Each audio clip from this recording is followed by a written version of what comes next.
Good morning. Welcome to the Center for Spiritual Living. And so we're going to begin with the Heart Song Choir. And, for those online who didn't see it, but Sue had a very subtle message about a tip jar for the choir. And all that donation goes into the music program and helps purchase music and other things for our music program. So with that said, we're going to have the Heart Song Choir. Great.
Well, that was a great start. Thank you.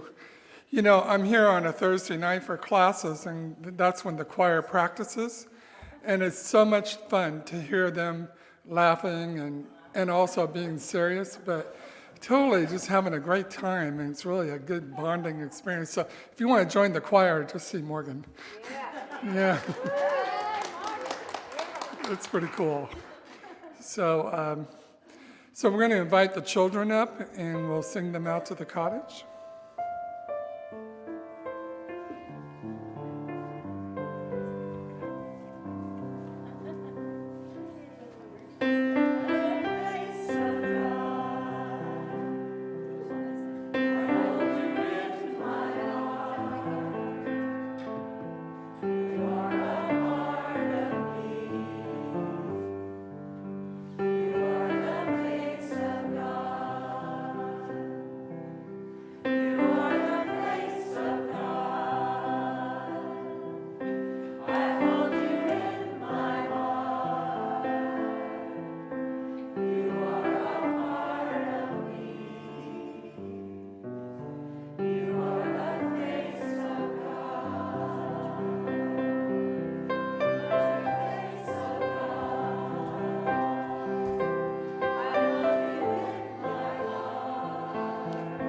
We have a recruiter.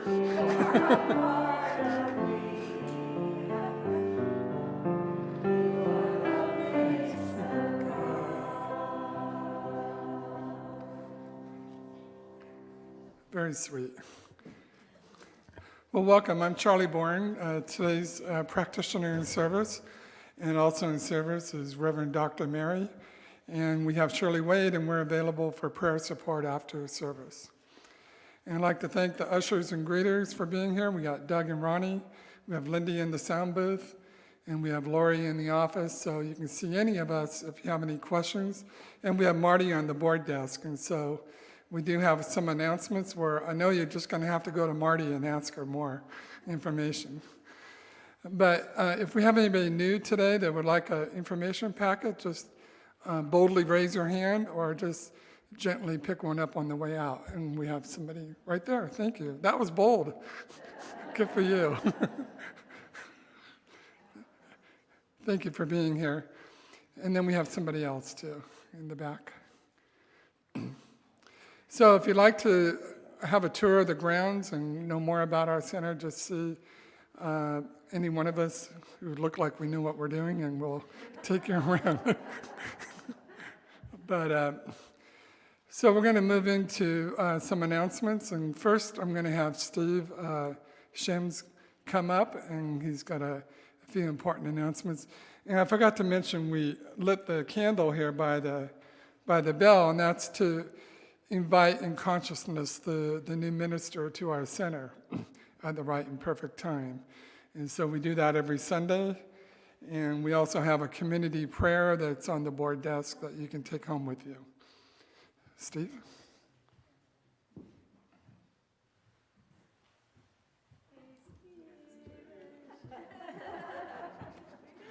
I miss being in the choir. Oh. If it looks like they're having fun up here, it's because they're having fun up here. Really, the choir is wonderful. I'm on the board, and my responsibility, part of it, is the audiovisual team. So I've been working at trying to... So one step that we just made this last week is to fix these things. These are for the people that have hearing issues like myself, and they're working great. They're now they've been rewired into the board. They've been cleaned. We have new headsets. Shirley, are they working? Oh yeah. Great. Okay.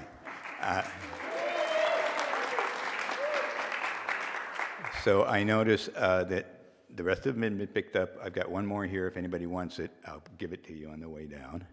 Also, we have the capabilities now, if people want it, to have a section in the back that has more amplification in it, if you don't want to deal with these or these aren't working for you. So if you want that, let us know, and that last row or two can be amplified a little bit stronger than the rest. Also, just to give you an update, we're working on putting a new projector right up here for the screen right here, overhead projector, which is going to be really wonderful. We've been kind of struggling for years with trying to do PowerPoints and things. This is going to make it much easier and much better quality. So all this, stay tuned. Also, Charlie wanted me to mention something about the music jam that we have here every month on the second Friday of the month. This month, it's this next Friday or the Friday after? Friday, March 11th, I believe it is. And just a little bit about what that is. Basically, we have a circle of chairs that are distanced from each other. We wear masks, so it's safe at this point. And we have Michael Harris, what an amazing man, amazing musician, and I are focusing that along with a number of other people who are really excellent drummers and musicians. Everybody's invited. It is a spontaneous and unrehearsed musical event.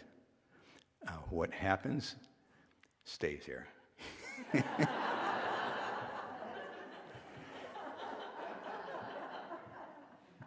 But we'll play music that has never been played before and will never be played again. And we never know what's going to happen.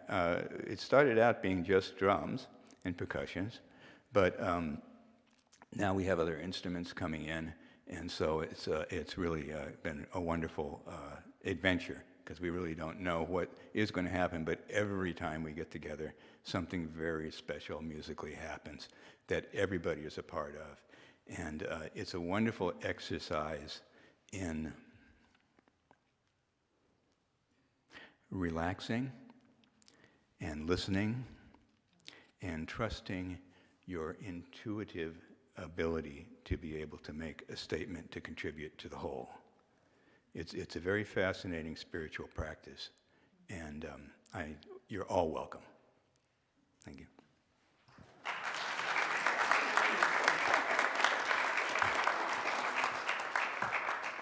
I can attest to the fact that I'll never miss one of those sessions. It's really deeply moving, and it makes me feel like I'm a musician. So it's really a lot of fun. And last time we had a circle that kept growing, and when people just kept coming in, and we were up to 35 or 40 people, and so it's just a wonderful thing for the community. So thank you, Steve, for all your work. And so now, actually, I'm going to invite Reverend Sue up. She has a couple of announcements. I get off easy today. You think? All right. So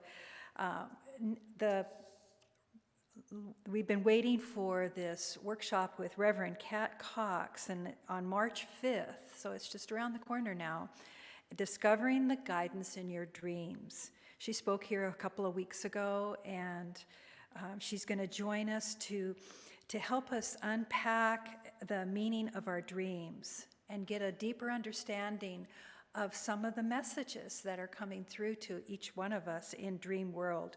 So that's going to start March 5th at 10 o'clock in the morning till about 1 o'clock in the afternoon. And so there's pre-registration back there with Marty is helpful. I also wanted to highlight that we have our, yay, I know you're on the edge of your seat for this, the congregational meeting coming up. Oh yeah, you're going, thanks for reminding me. Woo, woo, yeah. Woo, I don't want to miss that, yeah. Who cares about Super Bowl? This is what's been on my calendar for a year. But that's going to be March 13th, and the real challenge of that is the time changes that weekend too. Wah. All right, so we'll get over it. We can all whine together because we're going to lose an hour of sleep, but you don't want to miss the meeting. And so right now, if you cannot join us and you are a member, we have absentee ballots, and we appreciate you filling those out, and Marty has those, I believe, correct? Yes. So you can see Marty, and then we can log you in as attending. We need a quorum of attendance. I think that's all you wanted me to say. May I be excused? Good job. So a few other quickies, and just a reminder, we do have when you walk in, you get a program, and you can see what's in the announcements and also coming up. As well as you can go online, we have everything online that you can see it, and we have posters in the hallway, and there are many, many places. And just another reminder, too, that if you'd like the weekly update from Sue, Reverend Sue, just see Marty, and you can get on the list, and you get an email update each week. So with Roy Wolfstad has his men's group, March 28th, 7 to 9 p.m. February 28th. So I'm going to disregard what it says here. It's February 28th. And then we have Conversations of the Heart with Shirley Wade. And so it's going to be Wednesdays in March from 10 to 11:30 a.m. And in March, they're going to look at the book Altitude of Prayer by Joel Goldsmith. So it explains what prayer is, how to practice it, and how the true understanding of prayer will shift your experience. And Shirley is a wonderful facilitator. We were just in a workshop yesterday, with her on for aging. And it was just a wonderful discussion, and she's a wealth of knowledge, so look into that. And then we have Greeting of Your Soul, a class with Carol Moreland. It's going to be Mondays starting March 7th, 12:15 to 1:45 p.m. So it's a class for you who want to explore different ways to use movement, art, chanting, and laughing as a spiritual path. So weather permitting, it's going to be outdoors, and so it's just going to be a lot of fun as well. And then we have the Tao of watercolor themed landscape painting class with Sherion Wyndham. It's going to be Wednesdays starting March 9th, 1 to 3:30. And all of you who have experienced Sherion's classes know that this will be another wonderful one. So check it out with Marty or online and sign up. So I'm going to invite Craig up to do our reading today, followed by the invitation of the bell. We're going to go a little bit longer, after the bell is done in terms of silence, and stretch it out a little bit. For those online, just hang in there with us, and then we'll do a prayer, and then we'll have our talk by Reverend Sue.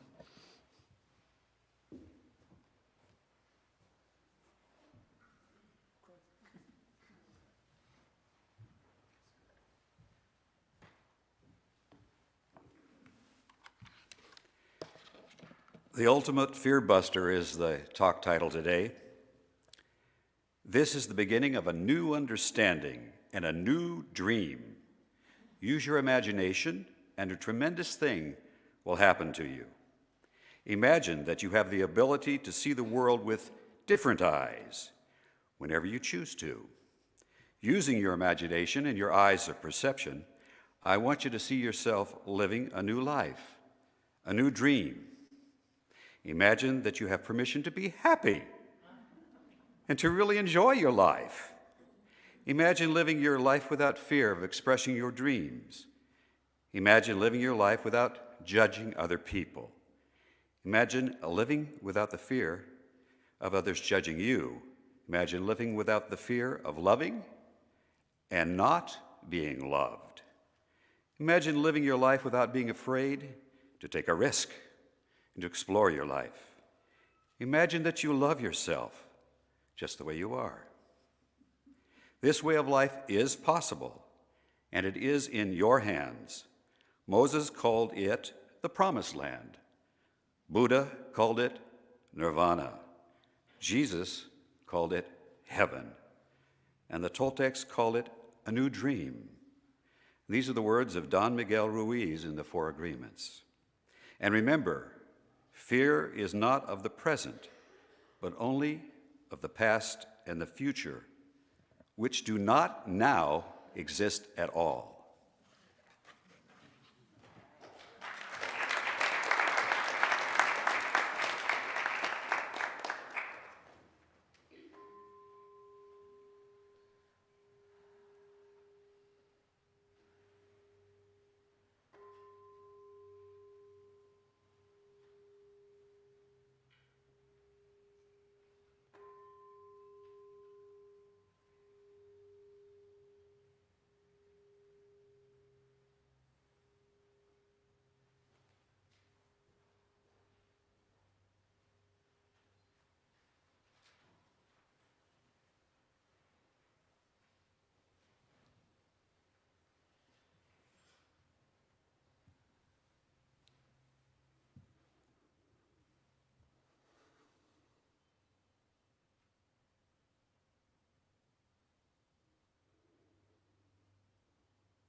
Please join with me in knowing that in the silence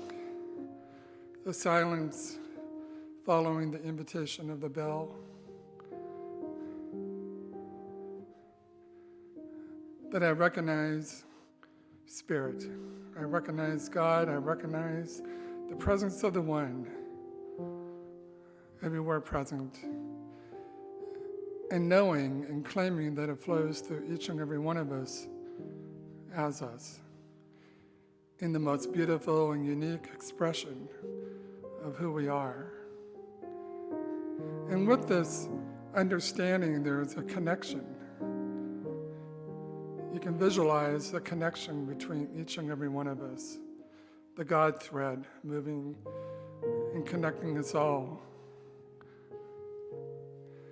And so as I allow myself to go deeper with this understanding, I know that we are connected. We are one. And so I relax, knowing that there's a greater unfolding, an unfolding for not only for myself, but for everyone. So I allow myself to claim peace and to know that from a deep, deep level that we are one.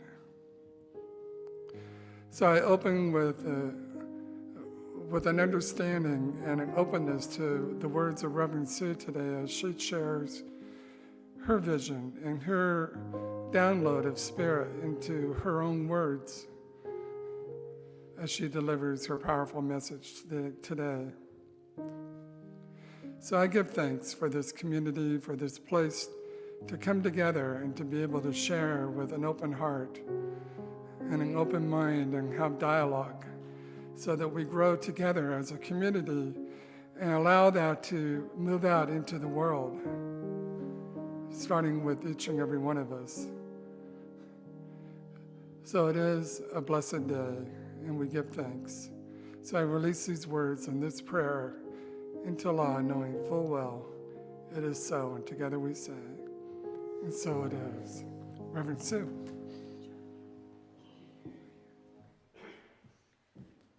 Hello. No judgment. Good morning to all of you. I have two special guests in the audience, but I won't point them out, but they're over there. My son, Chris, whoop, and his new sweetheart, Amber. Whoop. There they are. I'm going to be inviting them back at another time when they have time on their schedule. They do kirtan and chanting, and she's a yoga teacher, and he's a scholar of Sanskrit. So isn't that way too awesome? Yeah. And it's going to happen here. And I feel especially proud. So all my life, I wanted my children to chant. I would chant it to them as little babies, and I just thought, I want to hear them chant. And my son does the most beautiful chanting now. So can you feel my mother's heart? Woo, woo, woo. Yeah. Thank you, son. So I'm going to change up the service a little bit. I'm going to deliver the message here, but then I also want to offer some beautiful prayer and wisdom for what's going on in our world, the Ukraine. So we'll come back to that at the very end. So first I'm going to start with humor. I know you love this part. And again, Lindy, get the soundtrack ready. Okay, here goes. So there is a monastery in Tibet, perched high up in the mountains. You have to hike for most of the day to get to the base of a cliff that then rises into these mist-shrouded peaks. From there, the way to the entrance was being suspended in a basket and pulled up to the top by several monks. Obviously, the ride up the steep cliff in that basket was terrifying. One tourist got exceedingly nervous about halfway up as he noticed the rope suspending that basket was pretty old and frayed. With kind of a trembling voice, he asked the monk who was riding with him, "How often do you change that rope, may I ask?" The monk looked at the rope for a while, thought for a moment, and answered, "Whenever it breaks." Thank you. I thought it was funny too. Yeah, it's a good one. So, but I'm inviting us to get in touch with how fear shows up with you. This talk is about the fear buster, but I think fear gets a bad rap. See, I think fear is very important for us to feel and not to bypass and not to just blanket it with a cutesy affirmation in the moment. It's important to feel. It's important to feel what we need to feel, especially in these times we're going through. So get in touch with how it shows up for you. And so I'm going to lead you through a very short empathic exercise that comes from the language of emotions that was written by Carla McLaren. And she goes through all the emotions. But this exercise is very clever because it's going to invite you to feel the subtle influence, the good of how fear can show up for you. So I invite you just to relax and just be with the process.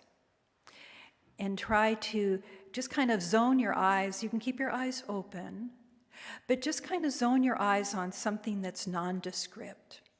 Okay, just kind of get into that soft focus, which I love, which seems to see all things at once.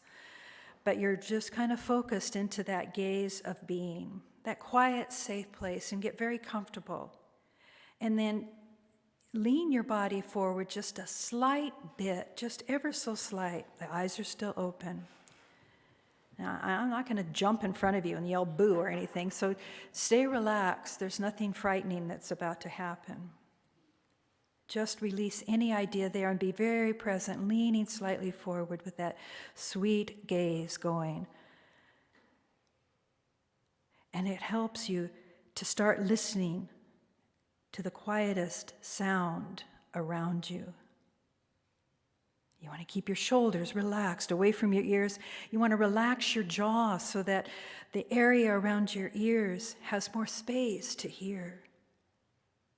You can move your head a little bit side to side. What does she mean, a sound? You're trying to pinpoint a quiet sound and filter out the more dominant noises. Eyes open and relying now on your ears to hear. In that space, leaning forward. Locate and hold that sound very still for a moment.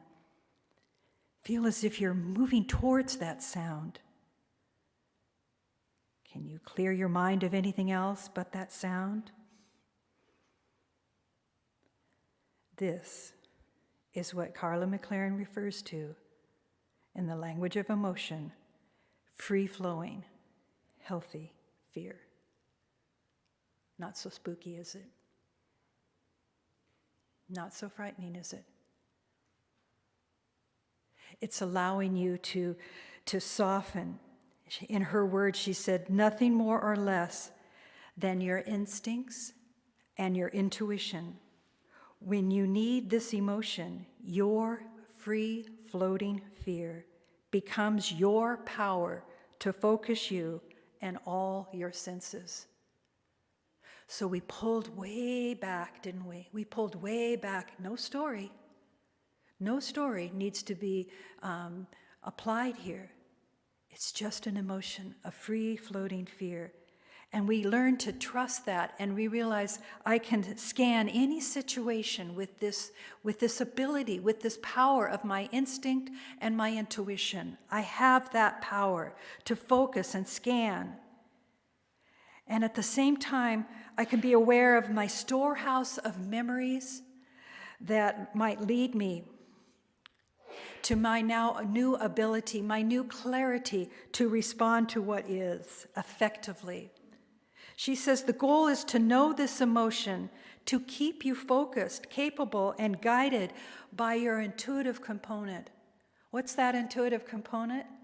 The divine. Nature, divine, mystery, spirit, God.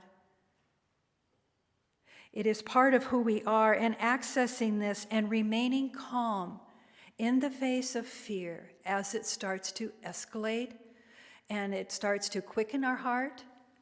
All of that is happening for a very healthy purpose, to alert you, to get you to move out of danger.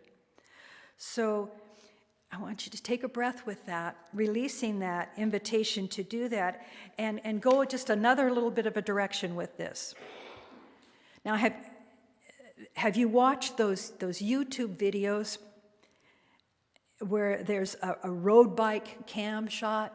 You know what I'm talking about?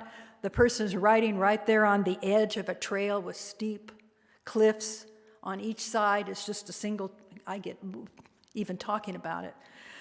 But there's this idea of the thrill that some people invite themselves into, to be on the edge of anything. I was thinking of when I was in, I always feel so arrogant when I say, when I was in Peru. I've only traveled about 3 really amazing places, but Peru was one of them, Machu Picchu. And so we're hiking up on some high terrain, some big rocks. Charlie goes, let's get our picture there. And everybody else is just walking over to it like, posing. And I felt like I was going on my hands and knees, far away from the cliff, far away. But I felt like something's going to suck me right now over the cliff. I know it's going to happen. It's happened in all my dreams over a bridge. It's going to happen now. I know it's going to happen. But so I feel this fear, and it can be very paralyzing to me and makes me walk this path very silly. But there's also those ideas of that dumpy tour bus. Have you seen that one? That kind of rides that single road, winding back and forth on the switchbacks, and the cliff is straight down. Full speed ahead. Dun, dun, dun, dun, dun, dun. And here comes the other bus the other way. Dun, dun, dun, dun, dun. So that other bus backs up. You see, even as I talk about these, I'm all like, I need a drink of water. So, but all of that sheer drop off, those moments that we almost cause our own suffering by watching it all the way through. Watching the butterflies, the tummy swirling, the nausea. And so we provoke the fear. We tease that fear. And so I ask you, just by mentioning those, did that escalate any fear in you? And now ask yourself, when has fear caught me off guard? The physical expression of fear, remember, is biochemically triggered by the neurotransmitters of our brain, and mostly from the amygdala, which is very important again, gets us to move, gets us out of danger. But you start to feel what is happening around you in the moment. Now your breathing can shift, might be more shallow, might be quickened. These are warning signs that it's not a good bus to be in right now, if you're on that trail. It can escalate into perspiring and knots in your stomach, and the pain body can get triggered here. We observe it all happening. And you realize now, where does the power lie? The power lies if we're watching that dang video to just turn it off, right? That seems easy. That's an easy solution right there. The body is giving us a warning sign. Don't get on that bus. Don't get on that bus. There's going to be 2 on the path.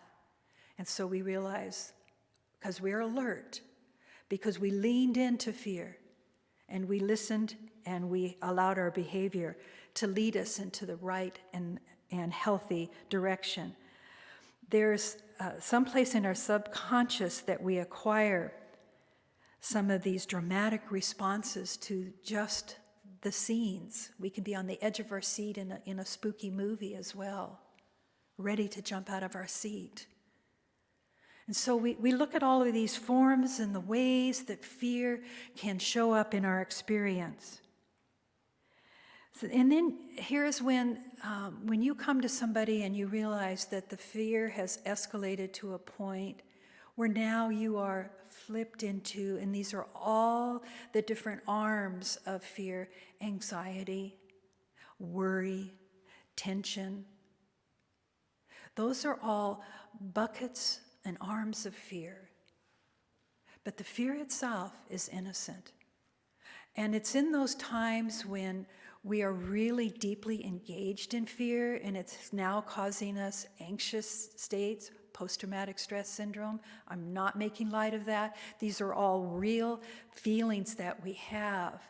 And we know that when we're feeling that, somebody's saying, nothing to fear but fear itself. That's not helpful. It's not helpful in that moment.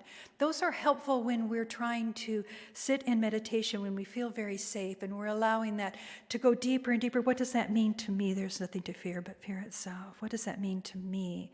I hear that coming my way. Was that a divine message for me? What is that for me? What are my ears meant to hear?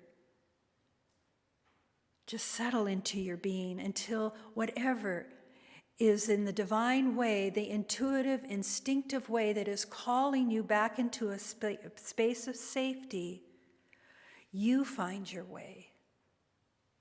You lead yourself that way.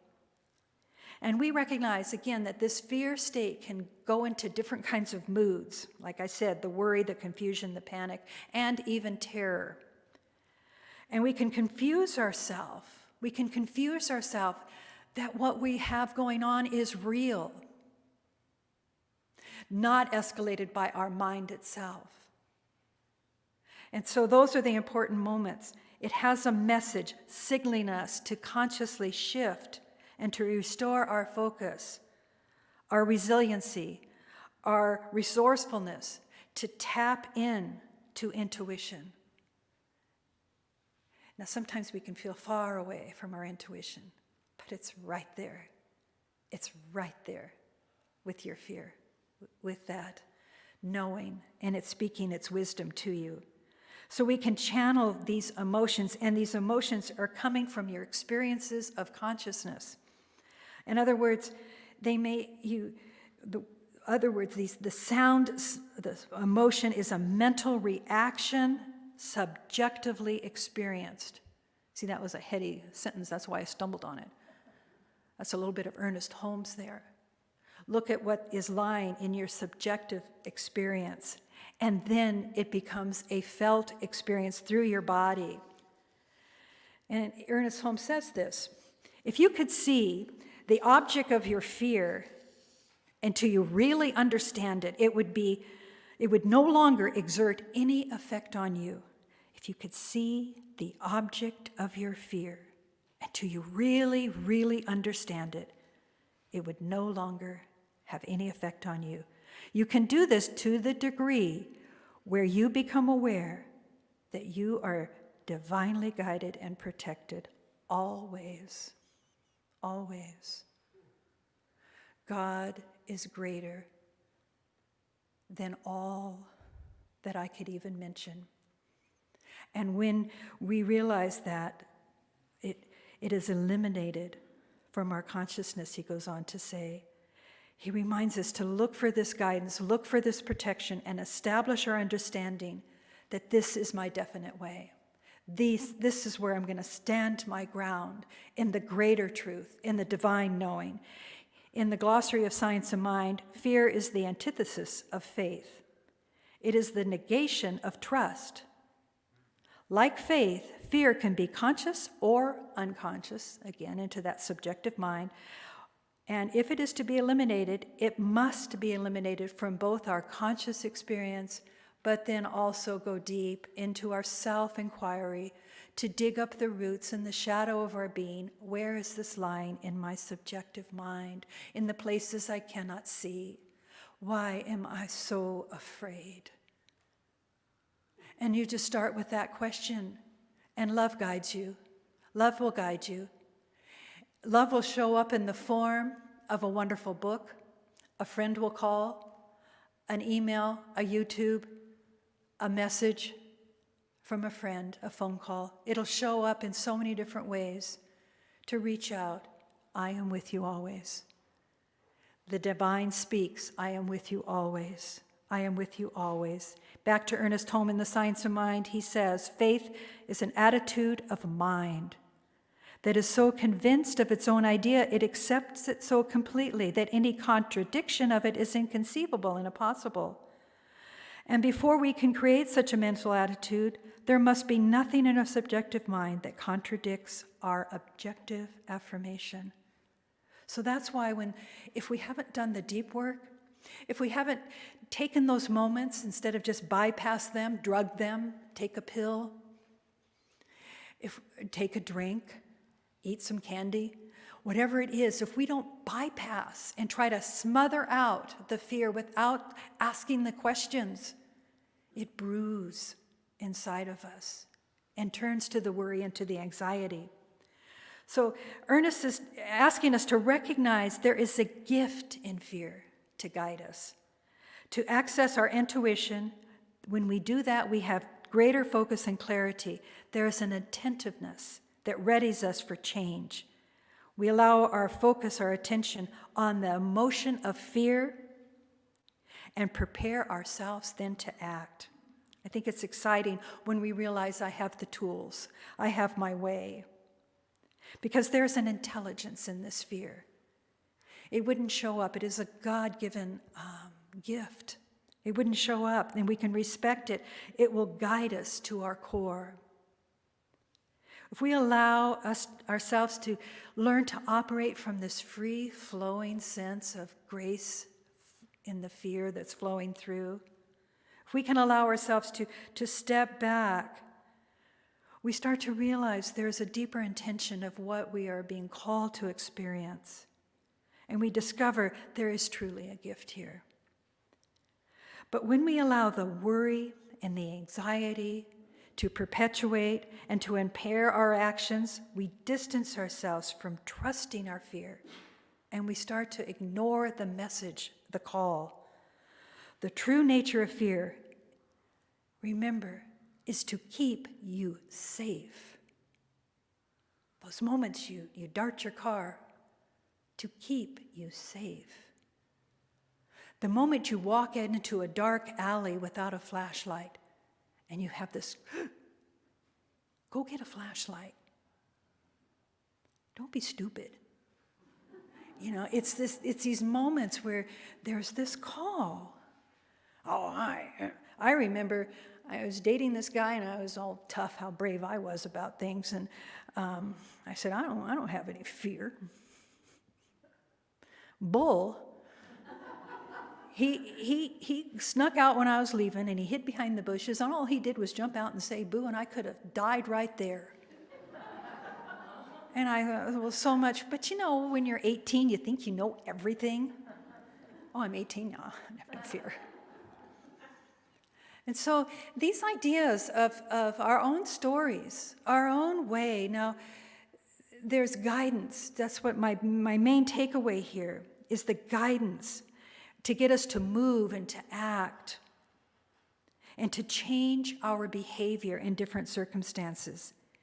It is bubbling up through us. Think about it in the gut instinct, the intuitive flash, the Jiminy Cricket on your shoulder. Don't do that. Jiminy Cricket was so wise, I wish they would bring him back. He's a great archetype. He's a great bodhisattva because he led us back to our own truth. And I know Mr. Rogers had a Jiminy Cricket that spoke through him, and I'm sure that purple thing, that's way outdated now too. What's that purple dinosaur? Or what is it?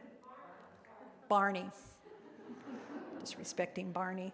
And now there's other ones. There's great caricatures and cartoon images that help to impress upon a child at a very young age to plant into their sweet, fertile field of consciousness. Do not be afraid. Be wise, but do not be afraid. And so when we get tangled up in our fear and it muddies our insights, it starts to freeze our actions, we're leading ourselves towards trauma. And that is another very real thing, just like post-traumatic stress is. So much powerful information is offered to us to do the self-care that's needed to address the trauma release. And there's many here that are trained in that after those horrific fires. There's many in our community that went out and learned the skills to teach you how to shake it out, how to sing it out, how to transform that emotion of trauma and sadness and grief, to move it through you, just like an animal does in nature. They'll squabble and fight, and, well, I told you, and yeah, well, I told you too, and then they walk away. They shake it off. They shake it off. There's a deep practice in yoga where you can get to that point where you vibrate that source. You vibrate into that place to uproot where the fear tried to attach its ugly story inside of you, and you shake it out. You let it tremor itself until it has its full expression, and you don't need it anymore. This is the ways that there's many information out there that'll lead you back to your healthy state of being. So the danger has passed. We can still feel stunned and wounded. And sometimes, yes, we're left angry. But the healing will manifest when you allow the fear to retreat and address the need to discharge all the excess adrenaline and all the other emotions right then, right there. We find our way to integrate the experience and return to our power, to return to our state of wholeness. There was a quote, "Fear is always ready to see things worse than they are." That was a quote from a gentleman named Levy. But I sometimes disagree with that, because it isn't fear that's ready to see things worse than they are. It's the anxiety and the worry that we allow to consume us that starts to see things worse than they are. So here's just a few points to highlight to the fear buster message here. We awaken today to the true nature of fear. We bless the free-floating fear. And we understand and we work with the activation that we're experiencing in the aftermath of any fear-inducing situation. And also the importance here, healthy boundaries. We don't want to go in there all, crazy and unprepared to situations. We want to remain strong and centered and establish the boundaries that will keep us safe and centered. And you all have your own for that. Don't neglect it. It's one of the most beautiful self-care things that we can do. We can just a moment of saying, one of the ideas is I am shrouded in divine safety. The divine is leading my way here. A simple act like that, and then you can enter holiday, mark it. Just kidding, out there, Reading community.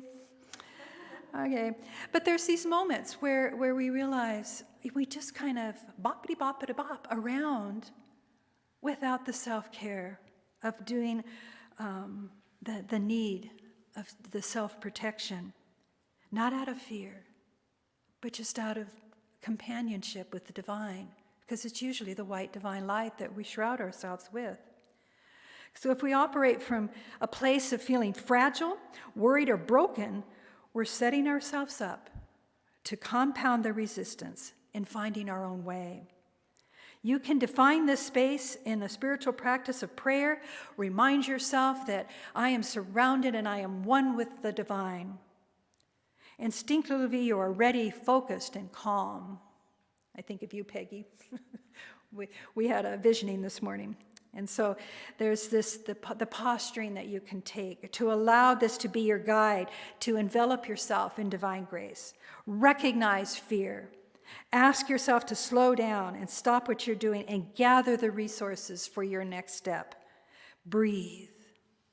Sometimes that can be annoying when you're in the middle of something, when somebody goes, "No, just breathe." Shut up.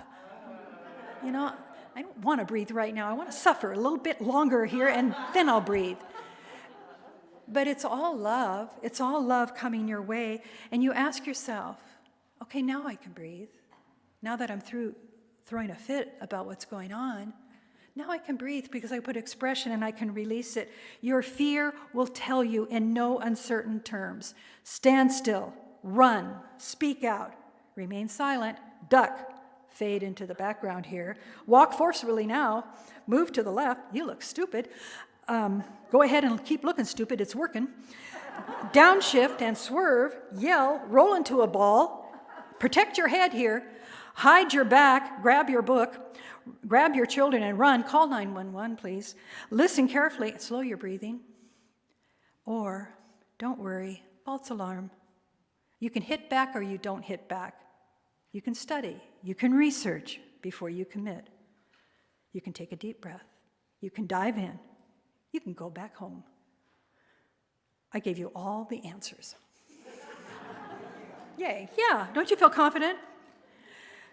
But I didn't hear in there, repeat your affirmation now, please. It will come later when you're settled down and your heart is open again, because fear will constrict the heart space. Her point is, you're not a coward because you're listening to your fear. You're honoring the way. You're a survivor. You aren't rationalizing the fear away. You're channeling it. Isn't that awesome? You're channeling that fear. You're a survivor. You're guaranteed when you recognize this and renew the courage. Here now, I am going to be my true self. Your fear will reconnect you to your innate intuitive capabilities. So when you ask yourself, what is it that I'm fearing here? A wise answer will blossom through you, and courage, divine courage, will lead you the rest of the way. Pema Chodron says, when we practice generating compassion, we can expect to experience the fear of our pain. Compassion practice is daring. It involves learning to relax and allow ourselves to move gently towards what scares us. We turn to ourselves with great love and compassion in order to do all of this. We are reminded to value that state of abiding in the witnessed part of our being, where the true self will see your way through. I'm going to lead you in a Tao practice, very, very brief here, for you to get in touch with a sense of what you might need here now, what I might not have already said.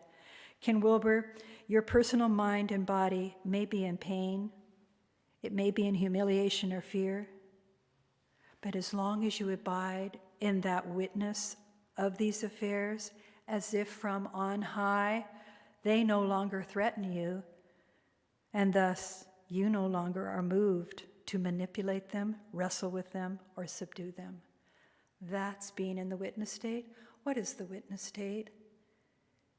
It is with your beloved self, looking out at all that is. Your ego takes the back seat, and the divine witness state pours love into whatever is before you. So as Judy starts to play, I want you to posture yourself. Dignify this moment in your body as you settle your shoulders. You return to the eyes closed now, so that you are asking, my dear beloved inner self, come forth and sit in me. I choose now to be the witness of what is. And I breathe here, and I witness the truth and the grace of all that I experience in the here, in the now.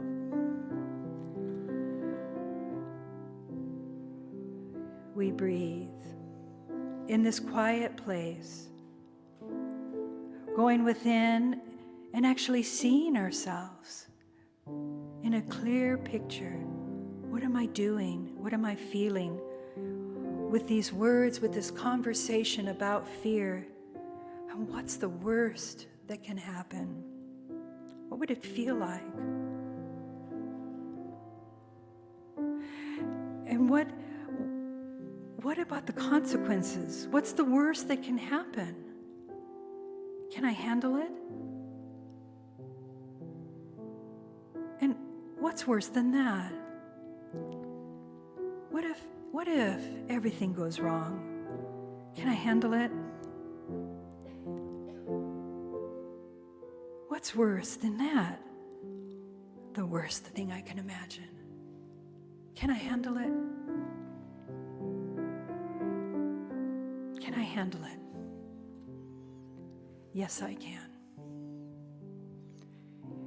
The Tao Te Ching says, the wisest person trusts the process without seeking to control, takes everything as it comes, lives not to achieve or possess, but simply to be all he or she can be, in harmony with the Tao, in harmony with the One. We dispel all harm. We allow ourselves to pull back from the fear of other. And when we are able to do that noble step, we recognize they will not fear us. We will stand in this moment of taking a positive action, respecting ourselves in the process, harmonizing with nature and all others in our world, and accept a greater peace in our life now. In our life now, there is peace. And we boldly rise hand in hand, heart in heart, with the divine inner self, combined with the greater divine. So be it. With gratitude, our hearts sing the praise of hallelujah. We are indeed all one. Nothing to fear but fear itself. Love leads your way. So it is. Thank you, Judy. Now, thank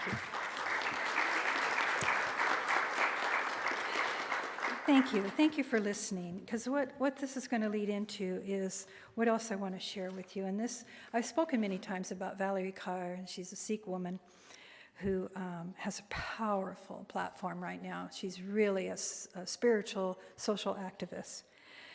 She writes to us at this time, How to Help Ukraine, and her title is Solidarity. So listen with your heart here. Here's a prayer. If you haven't been able to form your prayer, here is hers. My loves, I have been breathless watching the terror in Ukraine unfold.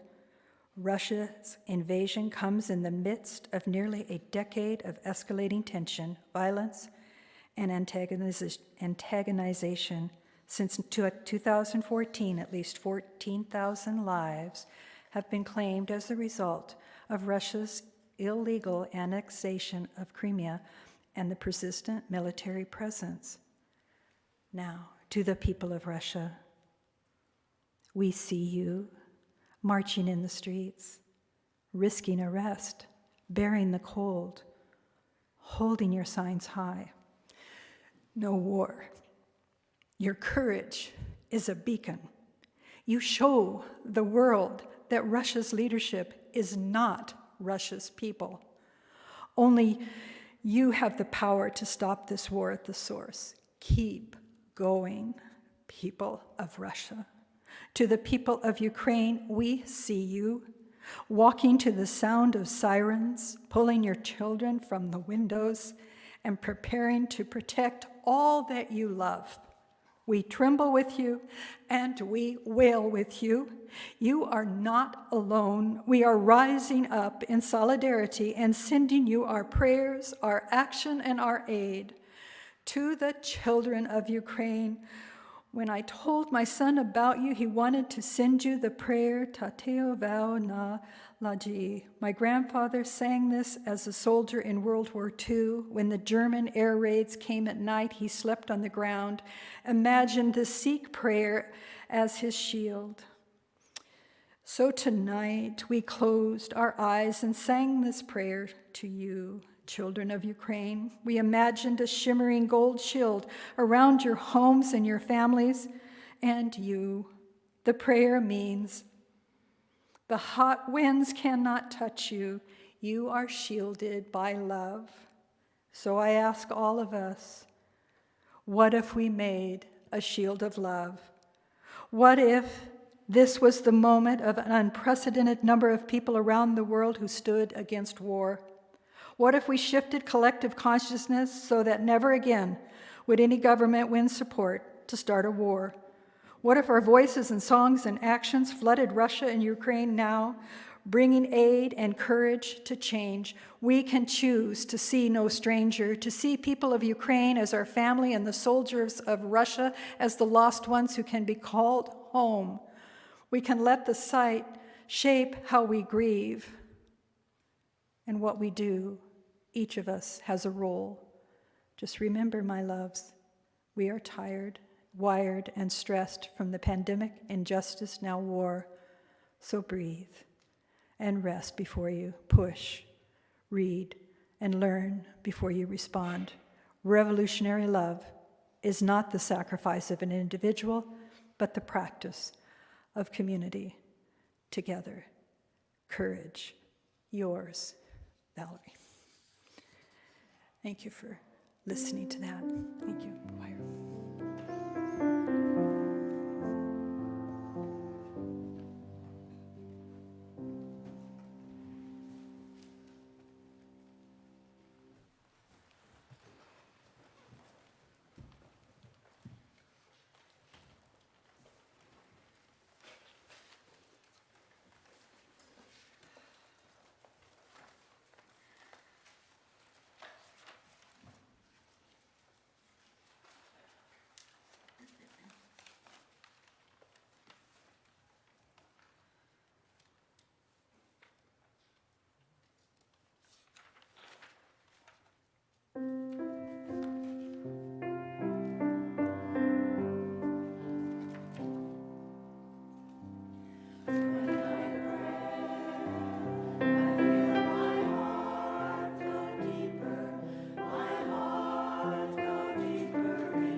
Well, thank you.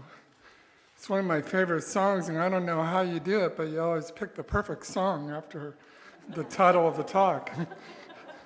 It's magic. Thank you. So I'd like to invite the ushers up. And thank you, Sue, for a courageous sharing.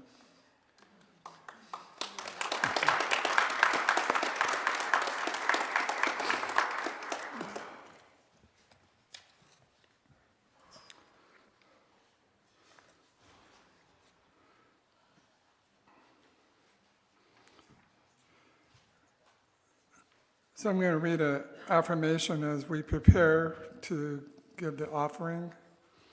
I remember the overflowing power of divine life energy overcomes every obstacle and pours out into the world, blessings and prospering everyone and everything through me.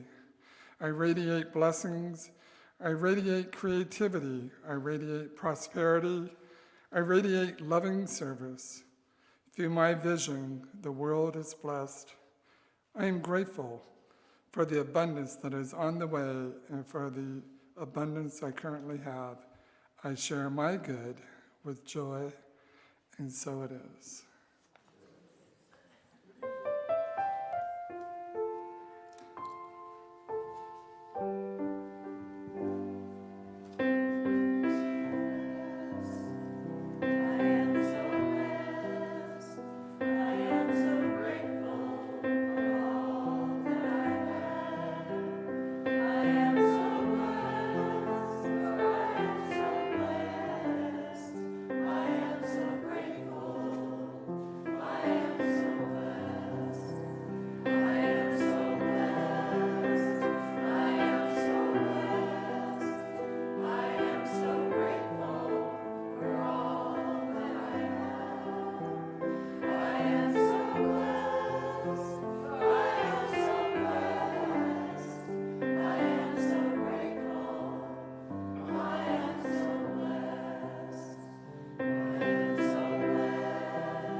So if you can repeat after me this affirmation.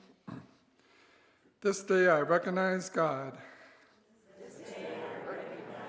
And only God as my substance. And only God as my supply and my support. So on behalf of the center, I say thank you for this beautiful gift from your heart and from your source of supply. We take these gifts and we treat them with utmost respect and honor, knowing that it serves this community and the community at large. And we know that through the law of circulation, it does come back to each and every one of us in a beautiful way. So thank you, thank you, thank you. And so it is. So we'll have a final song from the choir, and then we'll come up and wave goodbye. But it's a beautiful day, and you know, we got rain last night. Isn't that cool? So I think that last drumming circle, Steve, or the music jam did it. We had people chanting rain. It took 2 weeks, but here it is. So choir, thank you.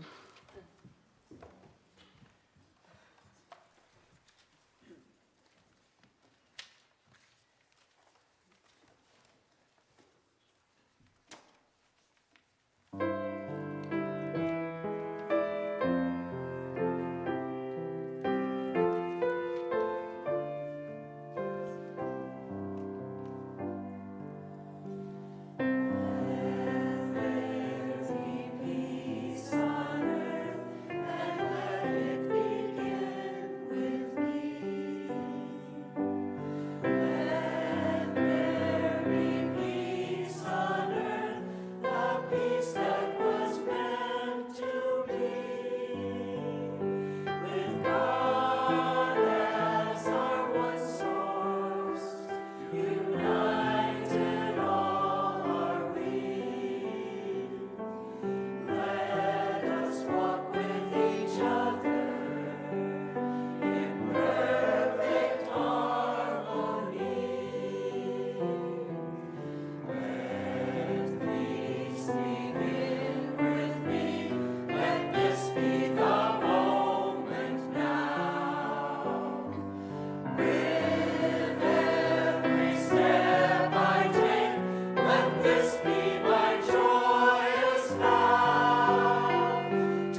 Huh.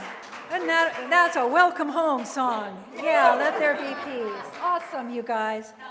There's that tip jar, tip jar, tip jar, tip jar. Everybody have a beautiful day, and keep praying for that more rain to saturate our beautiful land. Blessings of love. Thank you.